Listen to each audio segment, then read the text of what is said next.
Hey guys, Wesley Aston here, and today I'm going to show you how I use DaVinci Resolve 14 Lite version for creating stock video. Now first off, go to their page, blackmagicdesign.com, and look up DaVinci Resolve. There's a few different versions. Of course, one is the paid-for version, but there is a free version, and that's one I use quite a bit of the time. I do have the other version, but anybody can use the freebie.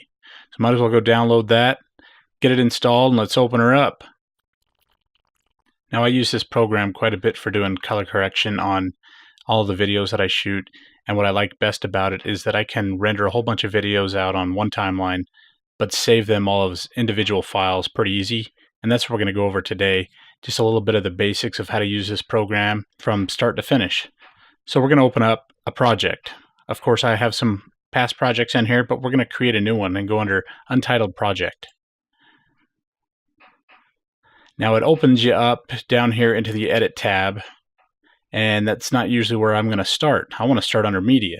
So you see we've got a few different tabs here: Media, Edit, Color. The Fairlight is something new they've added for doing audio and whatnot, and then your Deliver tab. So let's start under the Media, and we need to import some media here into our media pool. Over here on the left, we've got our files that we can see, our hard drives and whatnot. And I've got some stuff hiding in here that I shot recently. And let's just go in and open that up. So I have a handful of videos that I shot at a sunset recently. I'm just going to select all those guys, drag them down here into my media pool. Now the first thing it's going to do is bring up that saying these clips have a different frame rate than the current project settings. Most of the project settings always default straight to 24 frames a second, and I shot these at 29.97. If I say don't change, my project will stay at 24 frames. If I say change, it's going to match up with what I shot them at. Being for stock video, I want to keep them at the same frame rate as what I shot them at. So I'll just tell it to change. So next I'm going to come over here to Edit. Now this is my timeline. I can either just grab them, drag them in, or what I just like to do, you see how they're all out of order? First off, I'll just tell them to sort by file name. Keep them in order. Then I'm going to right click on them as they're all highlighted and tell it to do a new timeline using selected clips. I can rename the timeline, but I'm just going to leave it as timeline 1. Just hit create. Automatically creates that timeline for you. It has the audio in there and it keeps them all together. Now I can come over here to change the size of my timeline. Got the plus and the minus. I use that quite a bit. And then I just go through my clips a little bit at a time to see what I want to trim out. Now there's some nasty audio with these clips. I can hear some wind. I don't really need it. I can just leave it in there till I'm done and I render out. Or if the audio is great, you can just leave it as is. So as I go through, I can kind of do some of the same stuff I do with Premiere. You know, move them down, shorten them how I would like, get rid of things if I don't need it. Move them around, do what you do usually in Premiere if you're used to that program. Pretty simple. I've got my razor blade tool and cut things out. No big deal. Let's just start with those two. We'll get rid of the rest. Mess around with these tools a little bit. Everybody's different on how they do the workflow, but this is more about doing stuff for stock video. Now we're going to come over here to the next tab for color. Now you're coloring here, a few different things. Looks a little intimidating, but yet it's really quite simple. And I only use a handful of tools. So I'm going to just check out my first little timeline here. A couple of things. I see the thumbnails. I can play them, preview them through here. They also show hair. So I can see where my cursor is if I need to move through it. And I can get rid of these if I want. Some screens don't fit very well with this program. That's one thing I learned when I first tried to do it on a lower resolution monitor. This window got pretty small, so I needed to bring up as much room as possible so I can do a few things by clicking these buttons up in here. See, the thumbnails have disappeared. They're gone. Gives me a little bit extra room on my screen. I can bring this over a little bit, but what I can't do is shrink all this down smaller to fit. DaVinci will also let you set it up to work as 2 screens if you need it, even I think 3 screens, but I've only used it on the 2 screen. Most of the time I just use it for the 1, and that's going under your workspace to your layout. So you can do dual screens. So a few things to start with. Very basic again here. Lots of different tabs to work with. They change your panels below. In here, you've got, this is more if you're working with raw files, such as red files and whatnot, or 3D files. Most of the time, like my little Sony, it doesn't have any raw files, so I don't use this tab at all. If you shoot with a color card, this is pretty handy. Then you can match up your colors. They give you a few different brands of color cards, so then you can match them up here in the screen. This is what I'm going to use the most with color wheels for the lift, gamma, and gain. And then you can also change it if you do like the log style. I usually leave it on the primary wheels. Other options here, RGB mixer. I personally don't use that. Motion effects. This is where the free version does not give you those options. As you see here, I've reached a limitation with DaVinci Resolve. So you can go and buy it. It is very handy. I use this all the time on the paid for version that I do have also, but we'll tell it not yet. So I need to get rid of that. Just hit undo.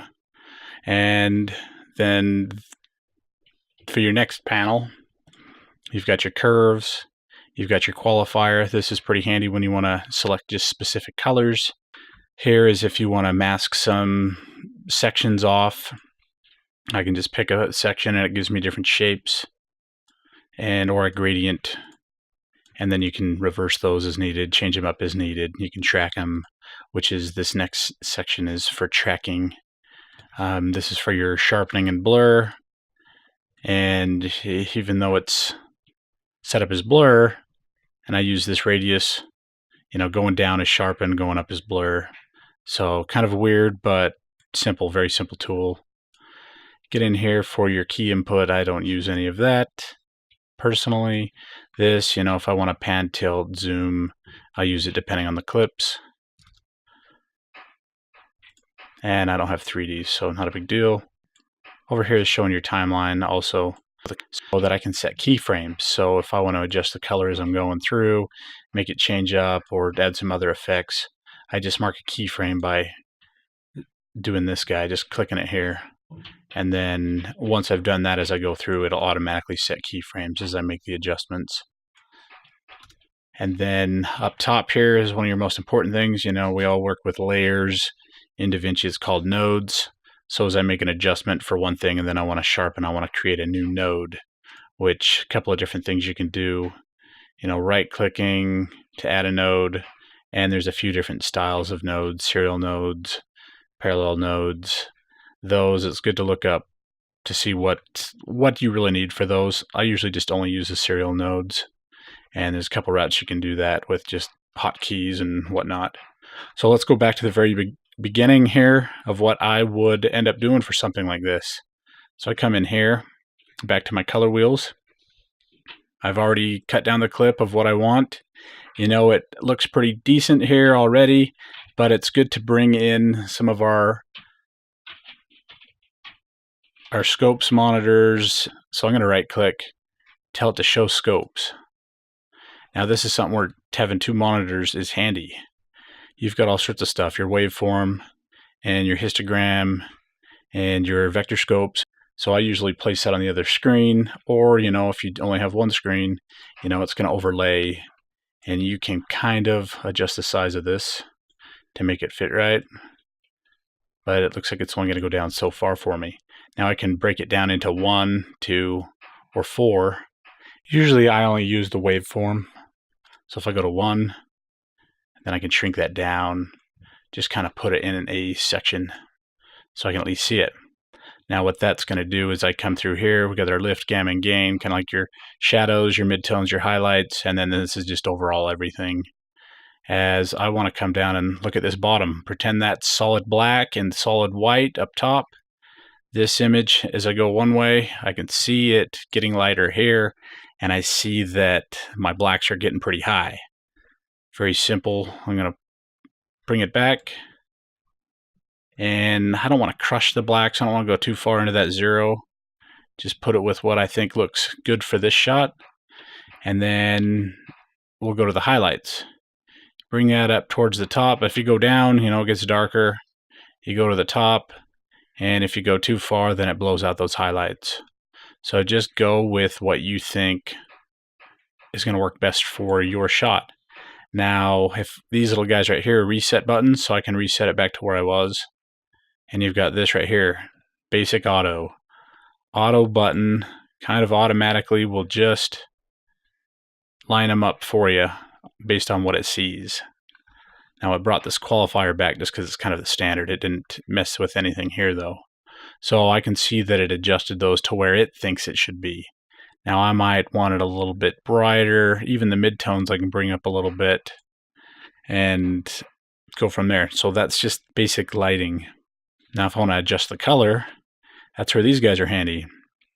I can just grab that right in the middle, and you see as I move it towards each color, it's changing those colors. Very simple. To me, this works faster than it does in Adobe Premiere, and that's why I prefer DaVinci, because doing the color, I can even do it real time as it's playing, and I move that down. See, it's still going. I still have that crappy audio in there though, but not a big deal. So I can move that as it's playing to see if I like it. Now as I move that around, get it to where I like it best, I like to have a little bit of a colorful sunset. I can come through here, do the same thing with midtones, and I just kind of circle it around a little bit sometimes just to kind of get an idea of what it could look like. Everybody has a different preference. I may like it the way it is and just leave it and just reset that midtones. But it resets the whole thing. So if I did have those midtones up a little bit, then I have to redo that.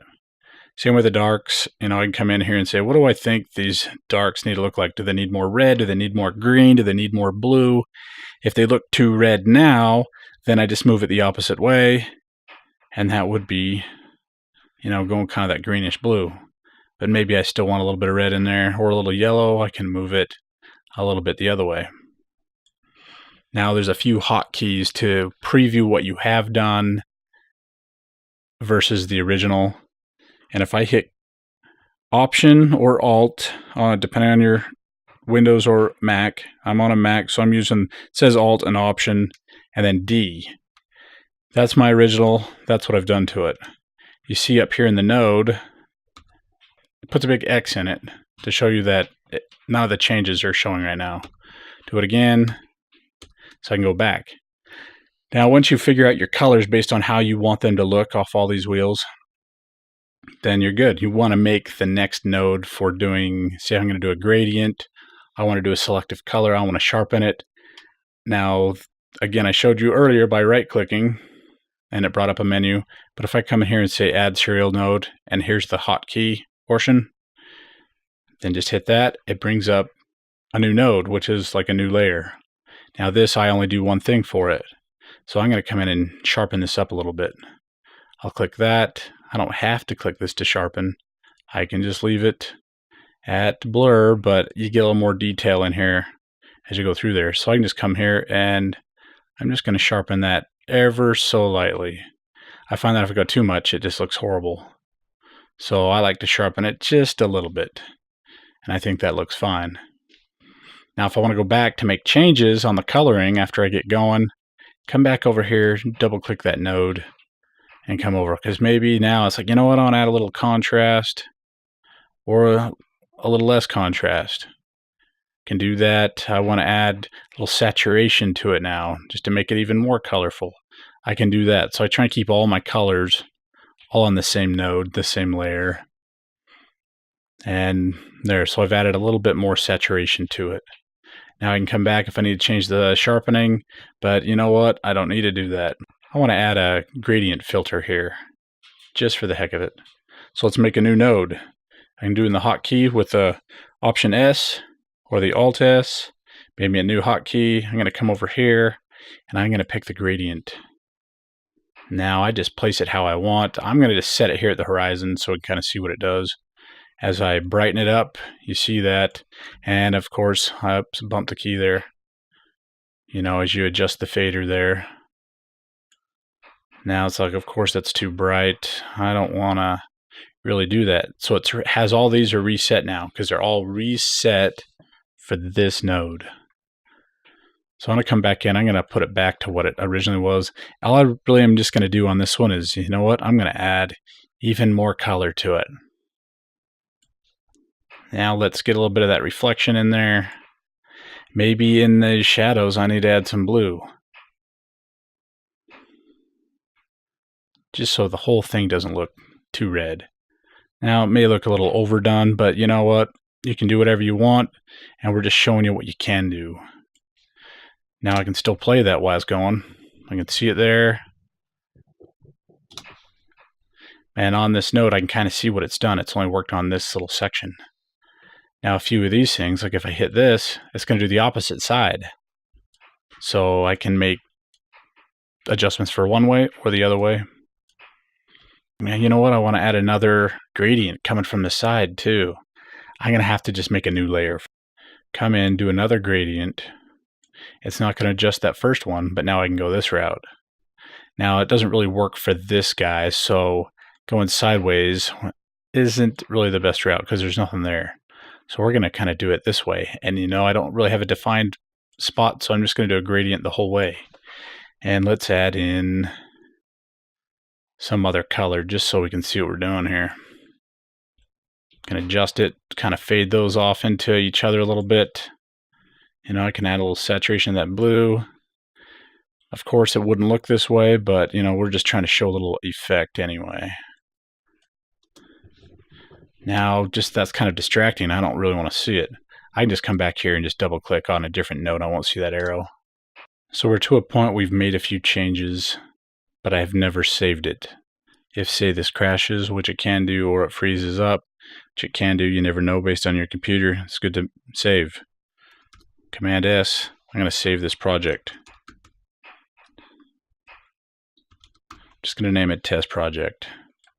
Save that. Now I'm good to go. There we go. Now we're saved. So I want to preview this without that gradient arrow in the way. There we go. We see a little bit, kind of added some color. Now let's see how it looked from the beginning. So that's my original versus that's what I've done to it. You can easily switch between the two. Kind of cool to see what you can do. Very simple, very quick, very fast. Now, say I'm done with this one, and now we have the next clip to work on. If I want to add those same exact effects that I did on this one, then what I can do is come in, right click on the clip, and I want to grab a still. What it does is it adds a little spot over here that I can come to, tell it to apply the grade. And now it's just done all of that same stuff to this clip. Now it doesn't quite go with it just right, but if I had multiple versions of this same clip, it would work great. On this clip, not so much. And I see that I'm not quite level. So this is where I can come back through here, make the changes as needed for the color. See, this one needs to be a bit brighter. Let's bring it up. Let's come over here to rotation. Rotation doesn't need its own node, which is nice. So I want to rotate that just a little bit to get that center. But now it's rotated my clip, so I've got little black sections here. I just need to then zoom in a tad to make sure. Now, if I use my wheel here, see how it zooms in the whole clip? This is showing the edge of my frame though. Just because I'm not here to the edge, this is the edge of the video frame. So I don't want to be zoomed in and then zoom in through here because then I don't see the whole thing. So I just want to make sure that I'm viewing the whole thing here. You can see a little edge. That way, as I move things, then I can see, okay, the black is my frame size. I need to make sure that I fit that. So that looks better already. My shadow is still a little bit dark here. Now I can just come back over here and adjust it this way or with that gradient, because when I do it on this one, it's going to do the shadows for the whole section. Versus I come over to the gradient, it's just going to work on the gradient section. And I liked it better, you know, about there. So this one I can see from original, again, doing the Alt or the Option D to the new one. It's already added the same with the sharpening, added my top gradient, but maybe my horizon's a little bit different, so I can come back into that. As I double click on that one, come back to the gradient section that I had to show me that arrow, and bring that down a little bit, and maybe I don't need it to fade in as much, but easy peasy there. Now if I wanted to add some keyframes, as you see, we've got more correctors now. Corrector 3, that's 3, there's 4, 2, and 1. So depending on where I wanted to add keyframes, for example, say I wanted to have this change as it's going through the clip to make it look like it's kind of getting darker, then that would be something I'd do under this first one. We're going to select that keyframe right there. Now you have to make an adjustment before you have it go off because it needs something to kind of just start from. So I can just move this and then move it back, and that would count as an adjustment. Now as I fade clear to the end here, and we're going to make it darker in the highlights, maybe a little bit in the midtones, and that you can see that it's stretched it. So it's doing its automatic adjustments for me. So I slide it back,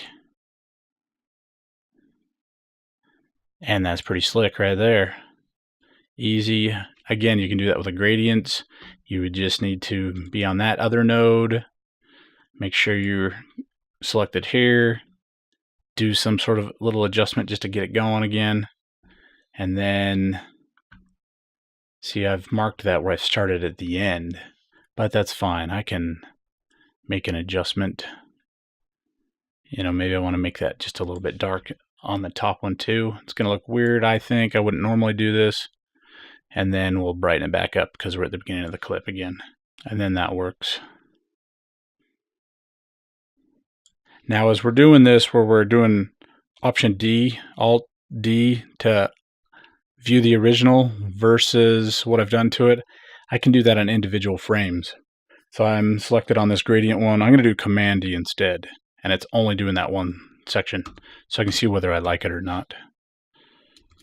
We'll just pretend that we like it, and let's move on to the next section here. Fairlight, I'm not doing anything with audio on this. I'm going to delete my audio. This is something new they've added. If you do a bit of audio, you might want to check it out, but I don't do any audio. So I'm just going to get right into Deliver. Now I don't need my scopes anymore either, so I can just close that or move it out of the way. And let's get up in here. Now there's some preset stuff, of course, YouTube, Vimeo. There's a few other things like exporting out XMLs. I use these a lot for when I'm using Premiere, have a timeline. I export out a XML from Premiere, open that in DaVinci, then it has my whole timeline, everything I did in Premiere, do the coloring, and then I render it out with this Premiere XML to then import it back into Premiere with the new colored clips. That's a whole nother ball game, but it's nice that you can do that. I use it all the time. Sometimes I'll even do my stock video that way, where I'll bring them into Premiere, do all my cuts, trim them down, bring them into DaVinci, do my coloring, and then I render them out through DaVinci instead of using Premiere. So let's go through this. Location is where we're going to save it to. So just hit Browse. I'll just say, hey, it's going to go to that hard drive, or go in there and find your folder. Render. Am I going to do a single clip or individual clips? This is why I love DaVinci. Individual clips. I want this and this as one video. I want it as two separate individual videos. Now I can do them as the same one timeline, single clip, but individual clips is why I use this the most. As for your formats, depends what you want to do. Rendering out my highest quality stuff here. So I'm going to keep it at a QuickTime, and then keep it at Apple ProRes 422 HQ. That's what I like. That's kind of a standard that I use. On a Windows machine, I don't have those options. And I don't have some of the options like Photo JPEG. They don't offer that on Windows, and that's kind of disappointing. So I have to kind of figure out and look at some of the other options that they have. A lot of times I'll do an uncompressed, and then I have to take it back in and re-render it out through Media Encoder to a Photo JPEG. That's kind of why I like the Mac version a little bit better. Now I want to pick my resolution. These clips I brought in were 4K, but it likes to default at 1920 by 1080 because that's kind of what it's previewing my timeline as a default. I can just click render at source resolution, then it'll go out as the resolution that I shot it at. But I know it's 3840 by 2160. I can just click that anyway. And you get a few other options just depending on what you want to do. I don't use any of those. I do the very basic stuff. Now I had that nasty audio in here. I don't want that. I don't need it on my clips. I just hit export audio, unclick that. Now there's no audio going to be with it. File. Now this is where I always change it to the source name. I can have a custom name if I want, but I want the source name so I know what file it was. Sometimes you'll go through and take one file, split it into two clips. They both have the same name. As you render that out and keep just the source name checked, it'll render out the first one, and then it's going to render out the second one over top of that other one. So make sure you do use unique file names. I click that. If you have the prefix, it's going to put a V1-0001 in the front, or it's going to do that in the back. I like to just have it in the back so I can keep them in order with these, and then I actually remove that later after I'm done anyway. Now if you need to put it in a subfolder, you can do that, but actually I'm pretty ready to go. I want to just render these out. So I need to add them over here into my job queue and just hit add to render queue. Just hit start render. Now it'll preview it as it's rendering through, and I can shrink that down and watch it as it's going. Usually it's pretty quick. So it says, we're at 3 minutes now, 6%. In a matter of minutes here, it'll be done.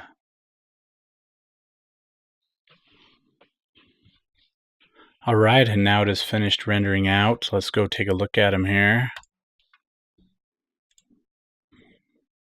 I didn't organize them in a very good spot, but hey, whatever. So here's the very first file. You see that V1-000102. I don't really need those for these files, but you can rename them as you need. So let's check it out.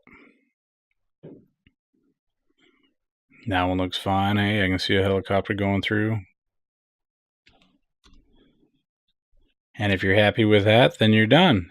If you're not, then you can go back to your project, go back in under the color, adjust what you need to as you need to, and make sure you save it. Save that project so that you can actually come back to it at any time. When you open up, it's right there. It's going to be at where I saved it. You can go back to old projects that you've created, and it's kind of nice having all that history right there as I've used it for quite a while. Pretty handy. Now, other things as we've gone over this, we've gone through the basic version of it. It's good to go through, learn how to use the rest of the tools. One thing is checking out your project settings and looking at the project manager. This is where you can adjust your timeline and your video monitoring. If you can change up some presets, a little more advanced, but for the basic workflow of how I use it for just doing stock footage, that's what I showed you right there. Now, I hope this helped you out, and there is so much more you can do with DaVinci. I use it for a specific thing, but it is an amazing program. Lots of good tutorials out there. That's how I learned the program, was based off tutorials on the internet. Thanks for watching.